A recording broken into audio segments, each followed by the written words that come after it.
보니까 다 복덩이시죠? 네, 복이 철철 넘치는 복덩이들이십니다.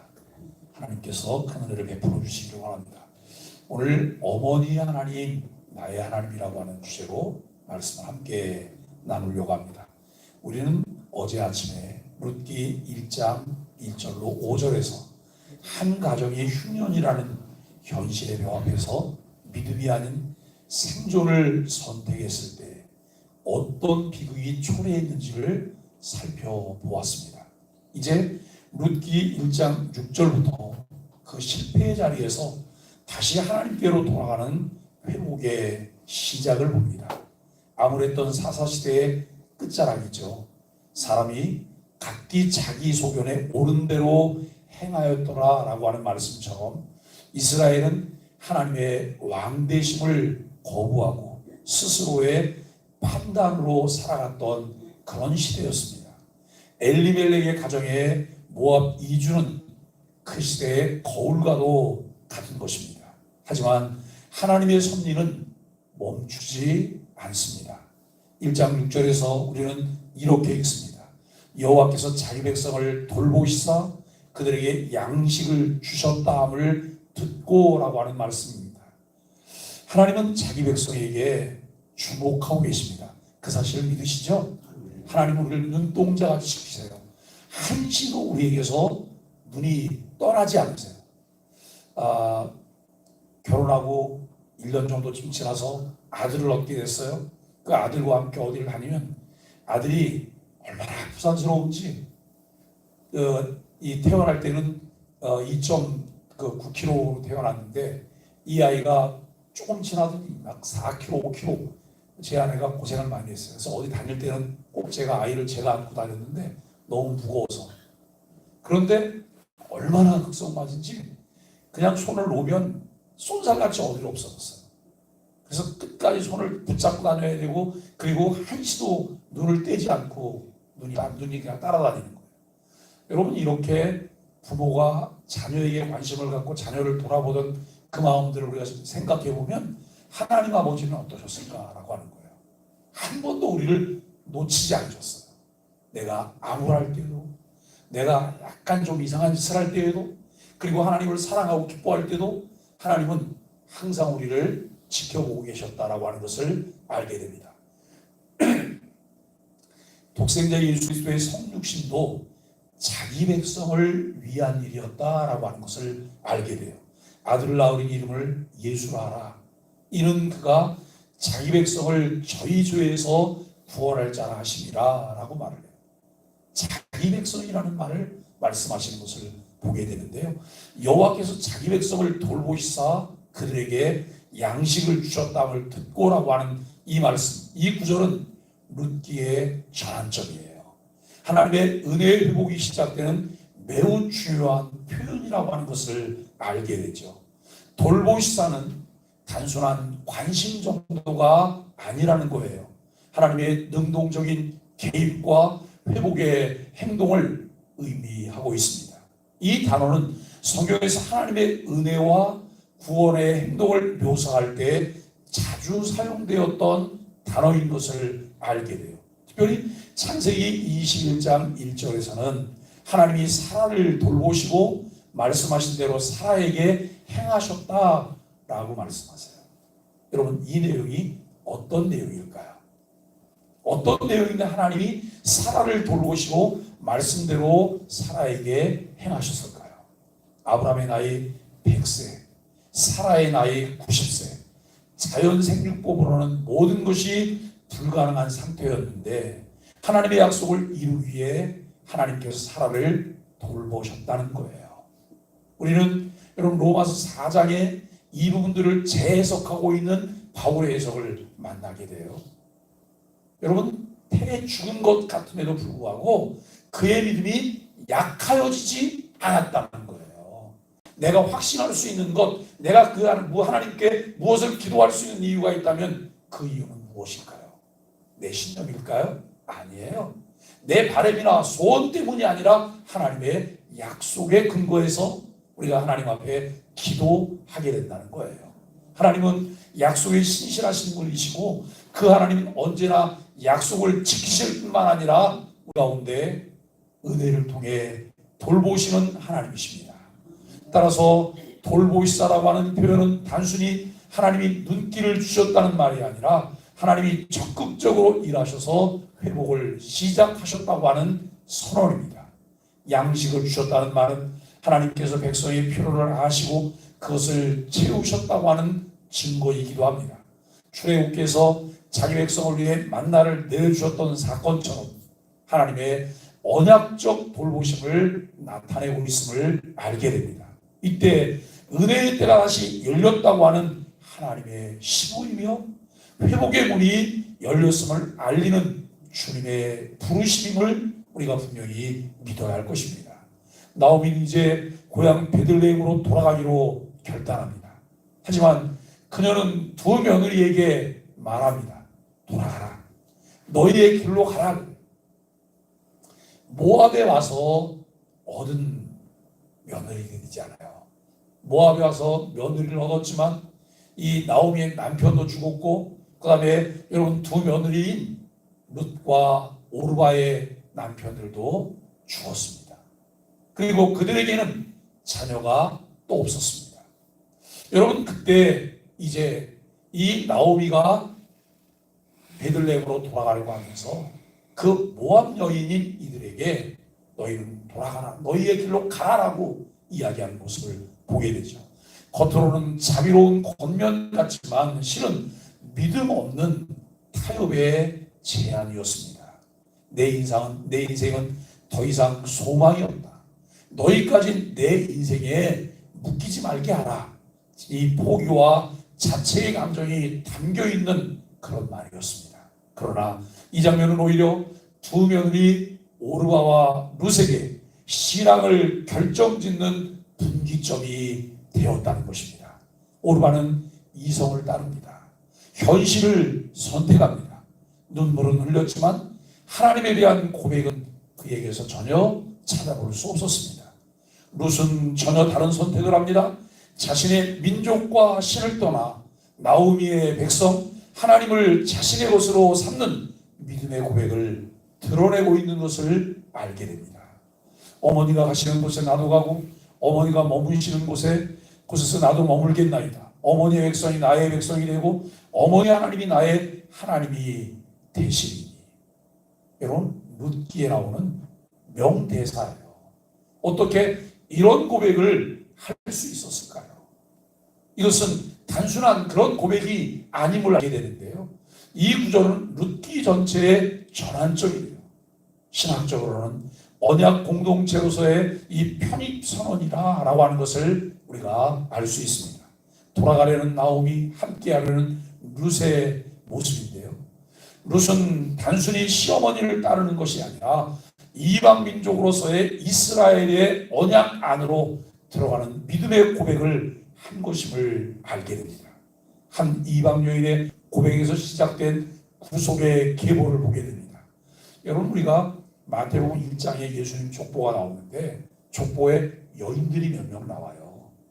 라합, 룻, 다말, 그 다음에 마리아. 여인들이 나와요. 처음에 나오는 라합이라고 하는 여인은 어떻습니까? 이 라합이라고 하는 여인은 여리고성에 살고 있었던 여인이에요. 그런데 이스라엘이 여리고로 이제 진격하기 위해서 정탐꾼을 보냈을 때 정탐꾼을 믿음으로 숨겼다라고 말을 해요.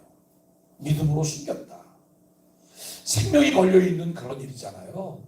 그 자기 민족에 대해서는 반역 행위임에도 불구하고 그가 그와 같은 일을 했을 때 시므리서 11장에서 라합에 대해서 말할 때 라합은 믿음으로 라고 말을 해요. 믿음으로. 이 믿음의 선택을 통해서 그리스도의 계보에 들어가게 되는 놀라운 은혜를 힘있게 되었음을 알게 됩니다. 여러분 신앙은 결단이에요. 신앙은 선택이에요. 그 신앙의 선택과 결단은 그냥 나에게서 스스로 일어나는 것이 아니에요. 하나님의 돌보심. 그분께서 은혜를 베풀어 주실 때 은혜에 의해서 우리가 선택할 수 있는 그런 은혜를 입게 되는 것이죠. 날마다 하나님 말씀과 또 기도를 통해서 우리의 심령이 주님을 향할 수 있게 되고 주님의 은혜에서 민감한 성령에 민감하게 반응할 수 있는 은혜를 주시도록 우리는 기도해야 합니다. 그래서 매 순간 내 앞에 펼쳐지는 일들 가운데 바른 선택을 할 수 있는 우리 소망의 가족들이 되시기를 바랍니다. 하나님은 룻의 믿음을 받으시고 그녀를 다윗 왕의 증종으로 예수 그리스도의 족보에 포함되게 하시는 것을 알게 됩니다. 여러분, 상상이나 할 수 있는 일이었나요? 상상할 수 없는 일이었어요. 그저 좋은 신랑 만나서 여러분 결혼했다고 생각했는데 그 좋은 신랑이 자녀도 없이 어느 날 죽었어요. 모든 소망이 끊긴 것 같아요. 그런데 시어머니는 고향으로 돌아가면서 이제 자기 집으로 돌아가라고 말을 해요. 그런데 여러분, 그때 이 룻이 볼 수 있는 것은 다른 것을 보게 됐던 거예요. 오르바는 현실을 바라보는 세상적인 안목으로 그것을 바라봤지만 룻은 어떻습니까? 룻은 성경적인 관점으로 세상을 바라보고 그것을 따를 수 있는 결단이 그에게 있었다고 하는 것입니다. 여기서 우리는 하나님의 구속사가 어떻게 작동하는지를 분명히 보게 됩니다. 하나님은 혈통이나 민족적 자격이 아니라 믿음의 고백과 언약에 대한 헌신을 통해 백성을 주십니다. 룻은 모압 사람입니다. 신명기 23장에 따르면 모압 사람은 하나님의 회중에 들어올 수 없었습니다. 그러나 그녀의 믿음과 헌신은 그 장벽을 뛰어넘습니다. 이는 장차 모든 족속과 백성과 나라와 방언에서 택하신 자들을 하나님의 백성으로 삼으시는 복음의 예표이며 그림자입니다. 룻을 통해 하나님은 하나님의 백성이 무엇인지 구속사가 어떻게 민족과 문화를 넘어 확장되는지를 보여줍니다. 여러분, 우리가 이 내용들을 보면서 혹시 이런 생각을 할지도 몰라요. 룻이 이렇게 예수님의 계보에 들어갈 수 있었고 룻이 하나님의 백성이 될 수 있었던 것은 엘리멜렉의 타원 선택 때문이야. 그럴까요? 엘리멜렉은 잘못 선택했죠. 엘리멜렉은 바른 선택을 하지 않았어요. 그럼에도 불구하고 하나님은 그 엘리멜렉의 가정에 바르지 못한 선택 가운데에서도 하나님은 하나님의 일을 진행하신다는 거예요. 마치 여러분 이것과 같아요. 가룟 유다가 예수님을 은삼십일 팔았어요. 그래서 예수님이 십자가에 못 박혀 돌아가시게 됐고 우리를 위한 대속의 죽음을 담당하셨어요. 그러니까 가룟 유다가 큰 공을 세운 거죠? 아니에요. 하나님은 하나님의 일들을 하나님의 주권대로 섭리 속의 일을 진행하세요. 그런데 어떤 사람은 그 일에 악역을 담당하는 사람도 있고 어떤 사람은 선한 역할을 담당하는 사람도 있어요. 여러분, 악역을 담당한 사람이 악역을 잘했다고 해서 이 배우 주연상을 받게 된다고 생각하세요? 하나님의 나라에서? 아니에요. 그는 그것에 따라서 심판을 받게 될 뿐이에요. 오늘 우리는 참 하나님께서 이루시는 하나님의 일들이 신묘방체라고 하는 것을 생각해요. 개혁주의 신앙에서는 가정을 하나님의 언약이 실현되는 가장 중요한 장으로 이해하고 있음을 알게 됩니다. 가정이 중요해요. 하나님께서 가정을 세우신 이유가 무엇일까요? 그 가정을 통해 생육하고 번성하기를 원하셨고 생육하고 번성할 때 자녀를 주시는 이유가 무엇일까요? 말라기서를 통해서 보면 경건한 자녀를 얻기 위함이에요. 하나님의 나라를 세우고 하나님의 나라를 확장하기 위해서 하나님께서 가정을 통해 하나님의 언약을 실현해 가신다는 것입니다. 신앙은 단지 개인의 결정이 아니라 가정을 통해 세대에서 세대로 전수되는 언약의 흐름 안에 있음을 알게 돼요. 우리 가정은 어떨까요? 우리 가정은 믿음의 가정이죠. 하나님이 주신 축복의 가정이죠. 그런데 자녀들에게 신앙을 잘 전수했나요? 가끔 저는 이 어른들을 보면서 자녀들을 보면서 이렇게 인사를 해요. 아유, 아들이 아빠보다 훨씬 더 잘생겼는데요. 딸이 엄마보다 훨씬 이쁘네요. 그러면서 뭐라고 말하냐면 정말 잘 되는 집안이네요. 여러분, 나는 잘생겼는데 아들이 나보다 훨씬 못생겼다고 생각했어요. 나는 뭔가를 잘하는데 아들은 어떤 일을 잘하지 못해요. 이 집안이 더 나아지는 집안이라고 말하기가 쉽진 않잖아요. 우리보다 더 믿음의 자녀로 내가 가졌던 신앙보다 더 진실하고 깊이 있는 신앙을 갖게 되는 자녀가 되는 일을 위해서 기도할 수 있게 되기를 바랍니다. 이것이 여러분 하나님 주신 은혜의 가정이며 축복의 가정임을 우리는 알게 됩니다. 언약의 가정과 신앙 전수의 내용을 우리에게 보여주는데 나오미는 자신의 인생을 실패라고 여겼어요. 그래서 자기 이름을 이제는 나오미라고 하지 말고 뭐라고 하라고요? 마라라고. 예? 이렇게 실패라고 여겼지만 그래서 1장 21절에 보면 나는 풍족하게 나갔으나 여호와께서 내게 비어 돌아오게 하셨느니라. 여기서도 암시되는 것이 뭐냐면 베들레헴을 떠나 모압으로 돌아가는 것은 자기가 주도적으로 했던 것을 자신들이 주도했던 것을 암시하고 있어요. 그러나 이제 비어 돌아오게 하는 것은 누가 주도해? 하나님이 주도해요. 그러면 이 예루살렘 그 베들레헴에서 모압으로 가려고 할 때 그때 하나님은 안 계셨나요? 그때 하나님은 외출 중이셨죠? 아니면 하나님이 주무시고 계셨나요? 그때도 하나님은 여전히 일하고 계셨으나 거기에 민감하게 반응하지 않았어요. 때로는 고난이, 고통이, 어려움이, 힘듦이 우리를 비참하게 하지만 그것이 본질을 보게 할 수 있는 좋은 돋보기라는 거예요. 여러분 그것을 통해서 자신을 돌아보게 되고 내가 어찌할 수 없기 때문에 이제 하나님께로 돌아오는 이 모습을 우리는 보게 됩니다. 여러분 루시라는 이 신앙의 계승자를 남기는 은혜를 이 나오미는 미처 보지 못했습니다. 룻은 단지 시어머니를 따라온 것이 아닙니다.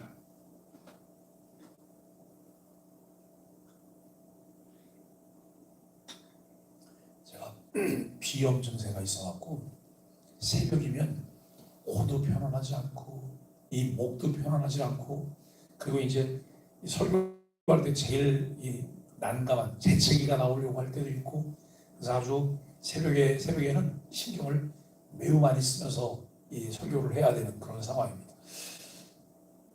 이 룻은 어머니의 삶 속에서 하나님을 보았어요. 그리고 믿음의 선택을 했어요. 사실 룻이라는 여인이 나오미의 가정에 며느리 들어와서 세상 말로 말하면 좋은 걸 못 봤잖아요.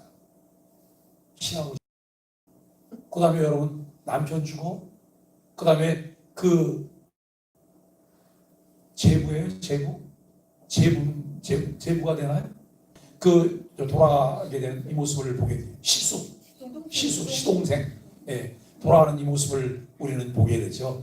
그런데 그 좋은 꼴을 못 보는 상황에서도 그가 어머니 하나님을 선택할 수 있었다고 하는 것은 여러분 어머니 하나님을 만났다고 하는 거예요. 이것은 교리로 가르친 신앙이 아니라 삶을 통해 전수된 신앙이에요. 우리가 여러분 이렇게 이제 예수 그리스도의 복음의 가치가 이끌어가는 교회, 그 다음에 그 이웃 사람으로 삶을 나누는 이 두 슬로건이 있잖아요. 여기에 이게 다 들어가 있는 거예요. 복음의 가치가 우리 안에 있어서 복음의 가치로 잘 무장이 되면 그것을 통해 하나님 사랑, 이웃 사랑은 저절로 흘러 넘쳐야 되는 거예요. 이것이 우리의 신앙이어야 되는 거예요. 물론 이것은 시간도 걸려요. 때로는 여러분 어려움도 있어요.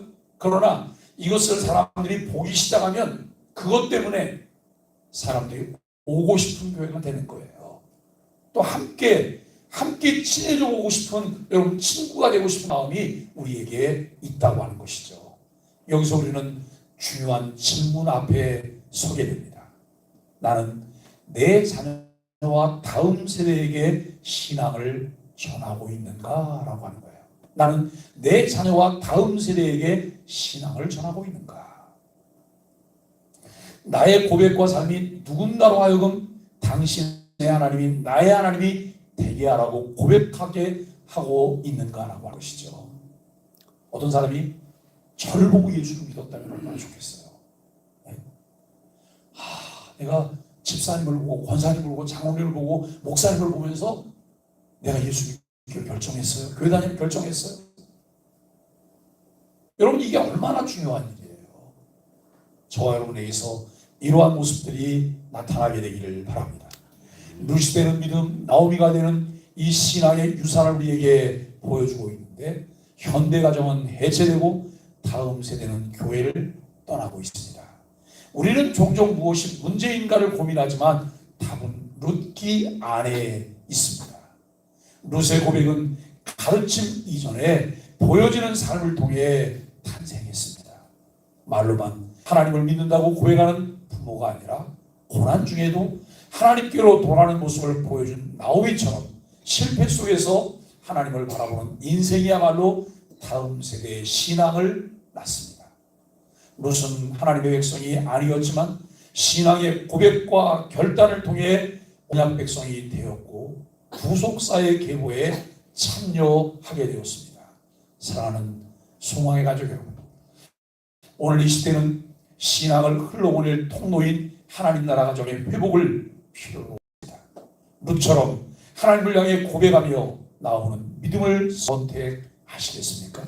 나오미처럼 비록 무너졌을지라도 다시 하나님께로 돌아오는 모습을 자녀들에게 보여주시겠습니까?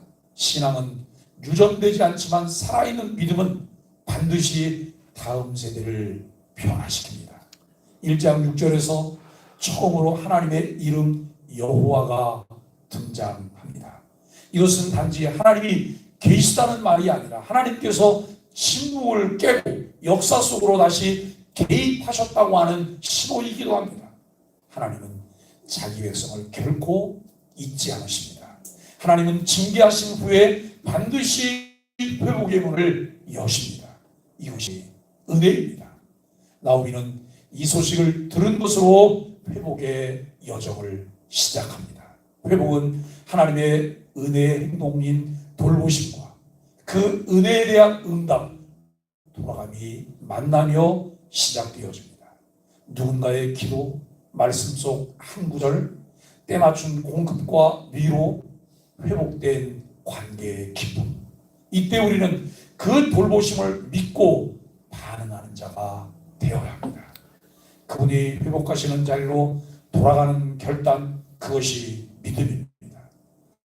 우리의 삶 속에서도 그런 회복의 신호를 들을 수 있는 영적 기와, 다시 돌아설 수 있는 믿음의 발걸음으로 나아가는 소망의 가족들이 되시기를 예수 그리스도의 이름으로 간절히 축복합니다.